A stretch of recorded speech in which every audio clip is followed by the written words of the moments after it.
તો petrol diesel બચાવવાની અપીલને લઈને વડોદરામાં પણ તંત્ર સજ્જ બની ગયું છે। પાલિકાના અધિકારીઓએ કાર પુલિંગ શરૂ કર્યું હતું। એક જ વાહનમાં એકથી વધુ અધિકારીઓ કામગીરી માટે નીકળ્યા હતા। આમ કરવું અત્યંત જરૂરી હોવાનું અધિકારી કહી રહ્યા છે।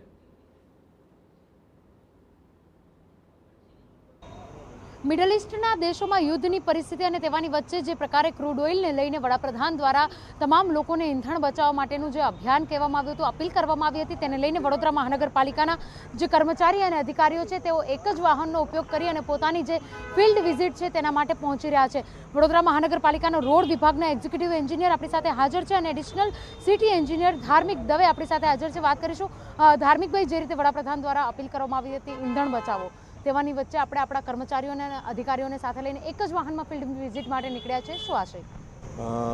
જે માનનીય પ્રધાનમંત્રીની જે અપીલ હતી એને ધ્યાનમાં રાખીને હાલમાં વડોદરા મહાનગરપાલિકા દ્વારા પણ ઘણા બધા એક્શન લેવામાં આવેલા છે।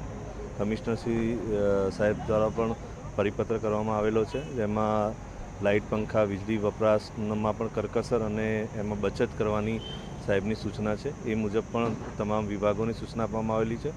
અને જે ફિલ્ડ વિઝિટ છે એમાં પણ અમે બનતા પ્રયત્ન કરીએ છીએ કે એક જ વ્હીકલની અંદર બધા જે સાઇટો જોવાની છે એ તમામ અધિકારીને લઈ અને એક જ વ્હીકલની અંદર બધા સાઇટ વિઝિટ કરી દેવાય અને કામનું નિરીક્ષણ પણ કરી શકાય। જે પ્રકારે નિર્ણય લેવામાં આવ્યો, આપને લાગી રહ્યું છે કે આ ખૂબ જ જરૂરી છે? આ તો પરિસ્થિતિ છે, પરંતુ ભવિષ્યમાં પણ જો આ પરિસ્થિતિનું નિરાકરણ આવી જાય તો પણ આ જરૂરી બનશે?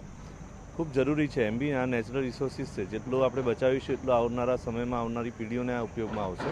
એટલે આ બધી બાબતોને ધ્યાનમાં રાખવા જેવી છે અને આનાથી ઘણી બધી લોકોને સુવિધા બી ઉપલબ્ધ થશે અને આ એક નવી દિશામાં એક પહેલ છે અને ખૂબ જરૂરી છે। આપ પણ આજે તમારા કર્મચારીઓને સાથે લઈને નીકળ્યા છો, શું નિર્દેશ બીજા અધિકારીઓને અને મેસેજ શું આપીશો? કે કારણ કે જો કોઈ એક પહેલ કરશે તો બીજા લોકોની હિંમત પણ આવશે। મેસેજમાં અમે તમામ અમારા અધિકારી અને શહેરના નગરજનોને બી એ જ મેસેજ આપીશું કે પ્રધાનમંત્રી સાહેબની અપીલ છે, સાથે આપણે પણ આ બાબતમાં નેચરલ રિસોર્સિસને ઓછામાં ઓછો ઉપયોગ થાય અને આવનારા સમયમાં એની બચત થાય અને લોકોને એ ઉપયોગી નીવડે એના માટે એ દિશામાં કામ કરવું જોઈએ। અને બને ત્યાં સુધી અમે પણ વધારે વોકિંગ કરીને સાઇટ વિઝિટ કરીએ અને ઓછા ઈંધણમાં વધારેમાં વધુ કામ કરી શકીએ દિશામાં કામગીરી કરીએ છીએ। બિલકુલ, તો જે રીતે વડોદરા મહાનગરપાલિકા દ્વારા એક્શન પ્લાન તૈયાર પણ કરવામાં આવે છે, તેની સાથે સાથે ફિલ્ડ વિઝિટમાં જતા તમામ જે અધિકારીઓ અને કર્મચારીઓ છે, એક વાહનમાં વધારે અધિકારીઓ અને કર્મચારીઓ સાથે જાય અને તેના કારણે ઈંધણનું બચત થાય અને કામગીરીમાં પણ અસર ના પડે તે પ્રકારનું આયોજન કરવામાં આવ્યું છે।